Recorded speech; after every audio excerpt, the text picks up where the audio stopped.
So I have two questions, and one to piggyback on Dr. Raju.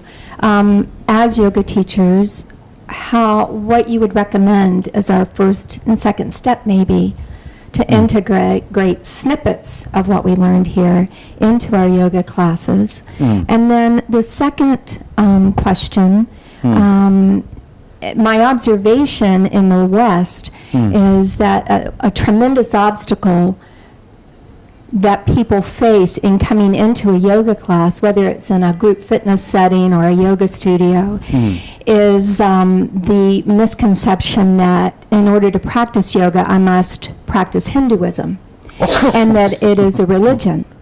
And the way I address this, so I would like guidance as to whether this is the correct way, there may be a better way. When I get asked that question or pose that dilemma, I try to explain that yoga is not a religion. Yoga is a way of living life that allows an individual to quiet the mind and still the body so that there is the ability to practice whatever religion they might choose to practice or scriptures they may choose to read.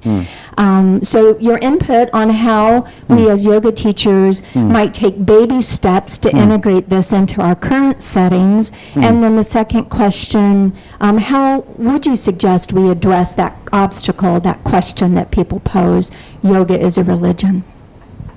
Okay. When you hear it said to you that yoga is a religion, obviously it is not religion in terms of connected with any kind of belief system, because whole of yoga almost goes completely into the bedrock ground of the Yoga Sutras, and the Yoga Sutras is not a belief system. It is just understanding of who man is. Man, the body, the consciousness, and maybe the nadis, and then the antakarana, manas, buddhi, ahankara, chitta, and then the purusha, which is the great light in the Yoga Sutras. And unless the Purusha's conjunction with something in consciousness is broken, then you don't get self-realization. That's the key thing, Patanjali's contribution, that the conjunction of the seer and the seen is the cause of ignorance. So that conjunction must be broken. So I didn't have time to go into the common ground between Krishnamurti's self-knowing and Patanjali's Yoga Sutras, where they meet and to what extent they meet. I didn't have time, but I will cover this on a later occasion when I get an opportunity. And it is a religion, yes, in one sense, not a Hindu religion, because religion means etymology is re plus ligare, to bind. So you're broken off from a source, and when you bind back to the source, that is religion. Whether you do that through yoga, or you do that through Jyotish, or do that through Atma-jnana, through self-inquiry of Ramana Maharshi, it's the same thing. It's going back to the source, to your true identity as to who you are. In that sense, it's a religion. But that's a religion in a very generalized sense. It's not religion as Hindu religion and so on. It comes from the Hindu civilization, the Yoga Sutras.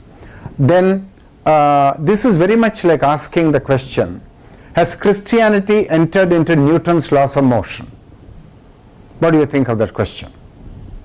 Has Christianity entered into Isaac Newton's laws of motion? Has it entered into quantum mechanics? Has Christianity, because it's come from the West? Oh, no. It's just understanding of how nature works. And yoga is just understanding of who is man and what is man. So in that sense, it's not a religion. And the other question is, how do you take it into the thing? You've got to find out if the practitioners of yoga who are coming to you are people who have come to yoga because they've got a huge problem in life, and they think and they suppose that yoga is the panacea which is going to take them out of that problem. So they might have come through that belief or through that expectation. They may have a bodily ailment, or they may have some other thing, they may have cancer, or they may have deep sorrow, and then they've come here. So I think you need to talk a lot to every person who steps into the yoga hall. Every person you need to talk a lot, and then always you need to ask a question: are you satisfied? Do you feel well within? Do you feel well within? And when somebody says, I don't feel well within, then that's where you should ask him that maybe we can discuss this. And that's where you can share what you discovered in Amanaska Yoga, what you discovered to be the truth about yourself. And that, but he has to tell you, I don't feel well within, I'm very troubled. So he has to make a clean breast of that. And then when he makes a clean breast of that, then there's common ground between you and the yoga practitioner. And then you can talk a lot. Thank you. Okay, Shankaraji, you have practiced yoga for 8 years, you said. And Master Krishnamurti, until his ripe old age, practiced Hatha Yoga also. Because his student, whom I went for teacher's training, shared that experience that he would do Sirshasan using a chair, even when he was old. So, having said that, I will come to your practice in a minute. Krishnamurti did not touch on the subject of Hatha Yoga. Right. Right? He left that out completely and used self-knowing. So in the West, like as a yoga studio owner, people are coming more and more they come for physical benefits because they have either back pain or they are depressed or so on, high blood pressure. Now doctors are prescribing that they go to yoga classes and they come with that prescription that their doctors are sending them. And they are seeing the benefits within 6 months, how they are off their blood pressure medication and their back pain is to minimum and all those things. And NIH, National, is it NIH, right? National Institute of Health. They have a huge funding for yoga therapy. So all this research has been going on in the West. So so here with Amanaska Yoga, now how do we bridge the gap of the physical aspect of yoga, and we are so body conscious, make that leap and make it like a holistic practice, bringing both together. What are your recommendations? And one more is your own experience of when you were practicing Hatha Yoga for 8 years. Please share. See, my teacher in yoga was Desikachar, son of Krishnamacharya, the founder of the Krishnamacharya Yoga School in Chennai. And because Desikachar was just beginning to teach yoga, he's by training and by qualification an engineer, but he found that the father is a yogi and a great yogi, and so he felt it a moral obligation to continue the work of the family. So he started teaching yoga. He was a very good yoga teacher, very good human being. I discussed many problems with him, and he taught me himself many of the asanas, and I used to meet him once in 6 months. And once in 6 months I used to meet him, and it was my destiny that a peculiar confluence happened for me. So I was in a crisis in my life, and then my Guru Bhagavan initiated me into Krishnamurti very deeply, and so I started watching myself. And I didn't have a retreat like this to attend to, so I had to watch every moment as I get into the lift, as I get out of the lift, as I drink water, as I'm sitting at breakfast, as I'm talking to somebody. It became a non-stop watching. And but I also used to do 2 hours of Hatha Yoga every day, an hour in the morning and an hour in the evening at sunset time. And then at the same time, pratyahara also was happening, I never used to talk to anybody. So I will talk only if you talk about truth or about yourself, that self-knowing, and then I will talk. Otherwise I don't talk. I don't enter into the table talk in the cafeteria, and I don't go to movies, I don't go and eat ice cream. On Sundays I don't go with my friends. I stay alone in my room. I eat yogurt and honey and fruits. I don't go to a hotel. So it's a life of tremendous austerity for many years, about 8 years.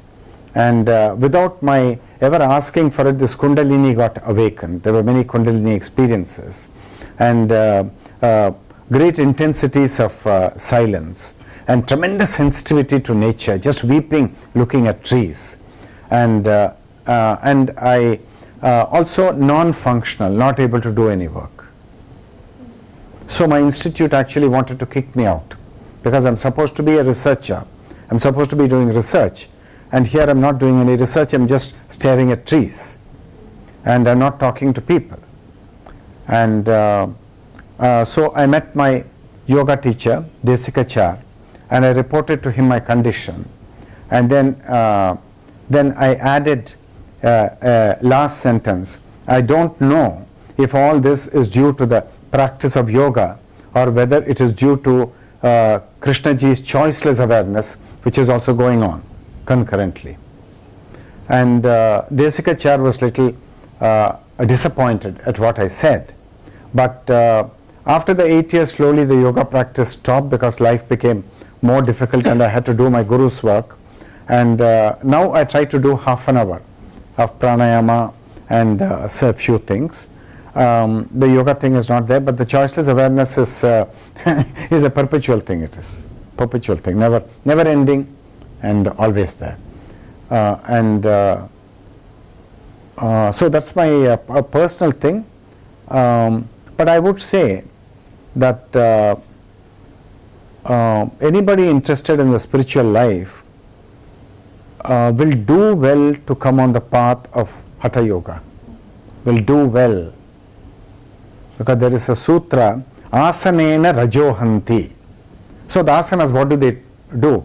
They completely put down rajas, and rajas is a very demonic energy. Even tamas is okay, because tamas is just inaction and postponement, but rajas is dangerous. It's just explosive action. And so these asanas are good, and anybody is on a serious spiritual path, I will not have a hesitation to introduce them to Hatha Yoga asanas. I consider it very salutary. And if you have these asanas and then Amanaska Yoga on top, then it will be a heady combination, like what I had in my youth. What I had in my youth. Thank you.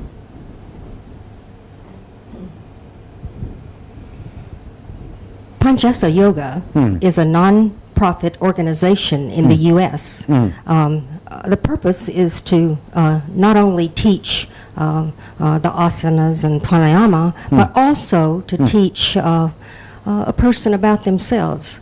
So the practice of yoga through that organization usually lasts a couple of hours, or 3 hours or 4 hours, because sometimes after the yoga practice there is satsang, and we certainly have great avenues of discovery in working with our students. I would like to ask, how can Prajnya Yoga help Amanaska Yoga come to the U.S. and become known? You know the answer. You already helped, because most of the people who attended Amanaska Yoga retreat in 2014 and 15, they're all from the school of Prajnya Yoga, and you yourself are a case in point. And all the disciples Kumar had in Tampa, because he was doing very good humanitarian service over many years, and you being one of the early beneficiaries, and they because they have so much of trust in Kumar, and they see him as a selfless teacher. So when he said that Sankara is coming to Tampa, why don't you attend this retreat? They had no hesitation. and they trusted him and they attended. And last year, when Maggie and you and Kumar and myself and a few others, Lamar was not there, we had a satsang of Kumar's and your school, Panchas Yoga. I was amazed to find that people like Gandhi, who attended one retreat, and of course Gandhi is a great seeker by himself, and then Vishwasundar, and then Madhavan, who was my host last year. They're great seekers, and I found that their learning in Amanaska Yoga is well preserved and conserved, and they're great material. They just have to be taken little along the road.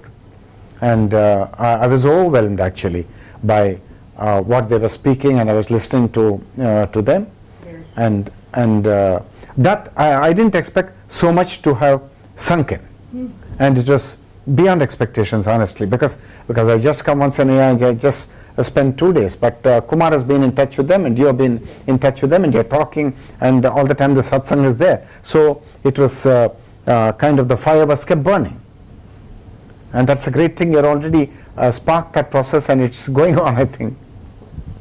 Of course, you know that effort is in the east side of the United States in Tampa, Florida Bay area, the Tampa Bay area in Florida. Right. So now, as you know, I've moved to the west, and I'm really excited about really bringing this knowledge to the seekers in the west. I have a small yoga studio, but because I don't practice or teach mainstream Western yoga, it is by appointment only, meaning that only someone who is really seeking truth would be on my appointment schedule. So in thinking about bringing Amanaska Yoga to the West, what are your thoughts about that?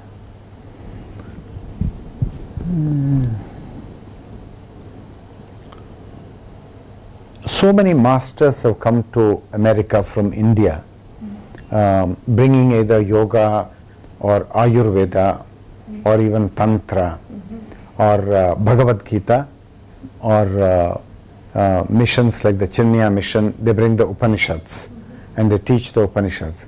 So many masters have come, starting with Swami Vivekananda, one of the earliest masters, and then Paramahamsa Yogananda. These are all great masters. And then Mahesh Yogi and all these people, and I would like to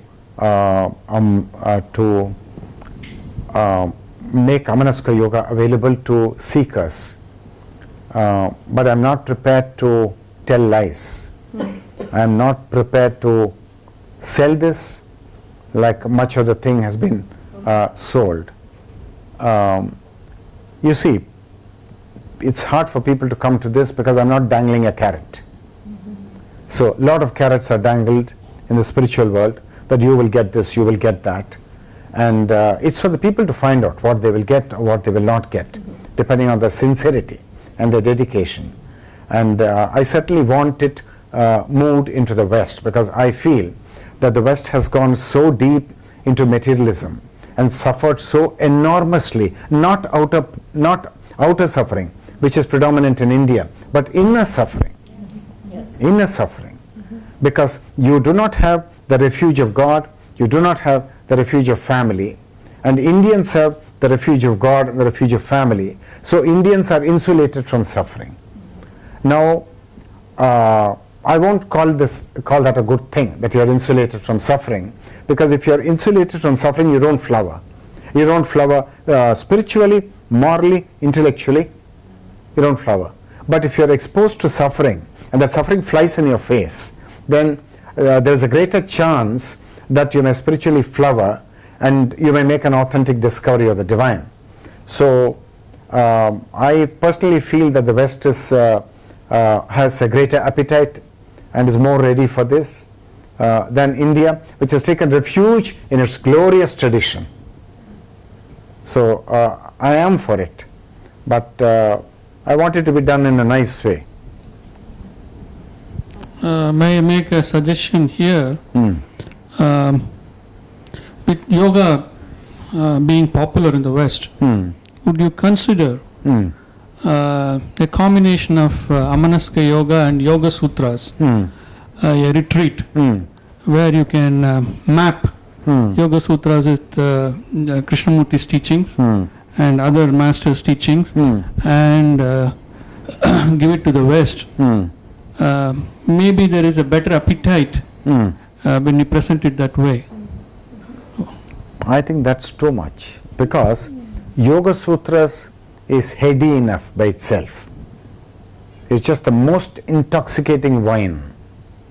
And Krishnamurti is another most intoxicating wine. And you mix the two and you make a cocktail, they'll become inebriated. You've got a headache. It's too much, it's too heady. It's too subtle, both are too subtle and too profound in different ways. And people can't take it. You need to soak in it for many, many years for you to go deep into it. Somebody like Rajuji, who has been studying and thinking, or all of you yoga teachers, you've been to yoga, then you may be open to Amanaska Yoga. But people who don't have a spiritual background and who are not spiritual seekers, then for them this is authentic, true ground. But I believe that only true seekers will go for this, not window shoppers. And in the spiritual field, there are millions of window shoppers. I mean, what I meant really here was not regular yoga practitioners, but yoga teachers. No, yoga teachers should study Yoga Sutras. Right. And if there are masters in America who have studied the Yoga Sutras deeply, then I like to meet them and I like to dialogue with them on the farther reaches of the Yoga Sutras, because I'm myself interested. I've been studying one particular edition of Yoga Sutras. I've got 4 or 5 bhashyas, commentaries on the Yoga Sutras. One is by Taimini, another is Sankara Bhagavadpada on the Yoga Sutras, and the other is by B.K.S. Iyengar. He's also, I think he's called it Light on Yoga or something. I've got that. Then I've got another one by Marshall Govindan on the Yoga Sutras. You're familiar with that? Good, very good commentary on the Yoga Sutras. So I've been very interested. I'm studying for the last 20 years. It's not a fleeting thing. It's very deep and very profound. And I like to meet with these people and talk to them like how I'm talking to all of you. But the combination is too heady and too esoteric.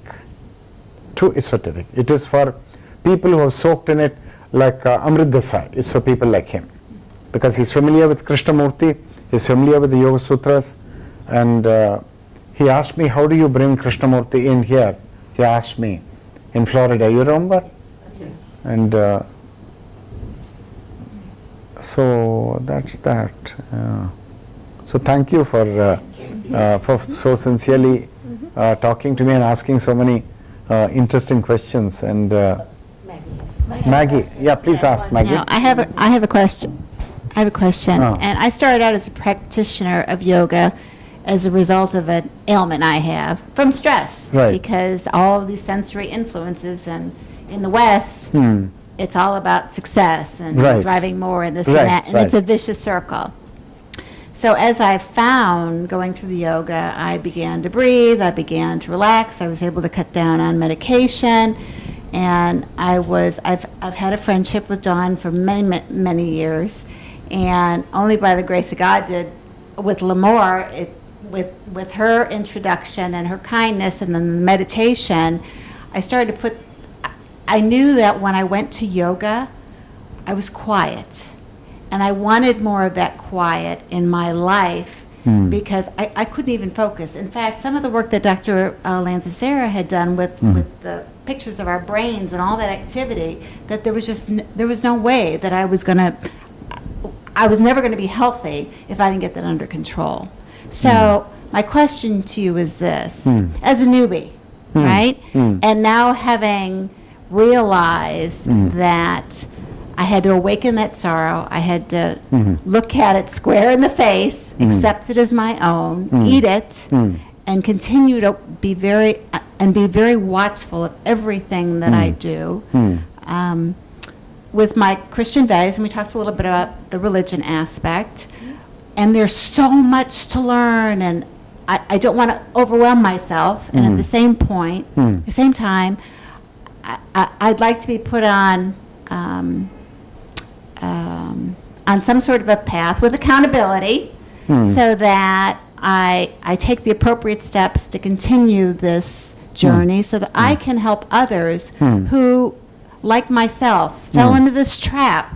And I'm not, and I've been a Christian for many years, and traveled overseas to try to get the answers, and inevitably, so much of that I know now was inside of me with the light. So that's what I'm asking, is from some guidance as far as next steps from a reading, a practicing perspective, because I truly believe that had it not been for the yoga, and this was a divine appointment, there's no doubt in my mind, that this has saved my life. The timing was absolutely impeccable, another divine appointment, and I know that there are so many other people out there, a lot of women as well, that they need this. They really need this, and as a society, we owe it to each other to try to help get beyond this.